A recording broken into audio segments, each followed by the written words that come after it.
New details about the officer-involved shooting that left a man dead in North Asheville. Police say an officer fired at 58-year-old Chad Herman after he pointed his rifle at them in front of his home on Chatham Road. News 13's Taylor Thompson spoke with the police chief as well as bystanders to yesterday's incident. And she joins us live outside the police department. Taylor, Herman was not known to law enforcement. Yeah, that's right, Holly. Chief Mike Lamb says that they haven't had any prior run-ins with Herman, but that they were called to his residence multiple times on Tuesday. Lamb says they were originally called to 107 Chatham Road for a report of a suspicious person, and that a neighbor had called because Herman was threatening them. The neighbor eventually declined charges.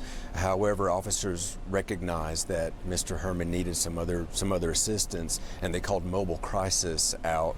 He says that mobile crisis unit did respond to try and help, but officers were called back around 5 p.m. about a call with a person with a gun. And that Herman had pointed that gun at a contracted city worker who was attempting to install a water meter and then assaulted him with a shovel. When officers arrived on scene, they started speaking with the victim in the case, and at that point, Mr. Herman came out armed with a scoped rifle and pointed it at officers.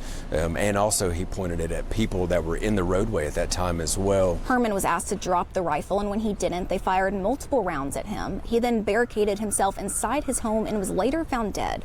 Another contract worker says he was working nearby. And I was working on a repair, and I had heard commotion going on. A maniacal, belligerent man with a gun kind of causing havoc.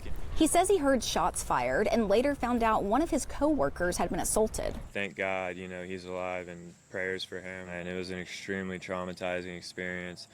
I can imagine for him and all of us as a team. Lamb says that right now there isn't any motive they can share that led to this incident, and that per standard procedure, the officer is currently on administrative leave and will be until he's cleared by the district attorney's office. We will continue to offer support to the officer that was involved and also to his family and co-workers.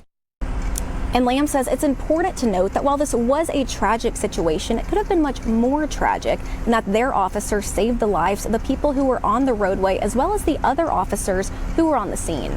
The SBI is the lead agency in this investigation, and APD will continue to assist. Live in downtown Asheville, I'm Taylor Thompson, News 13.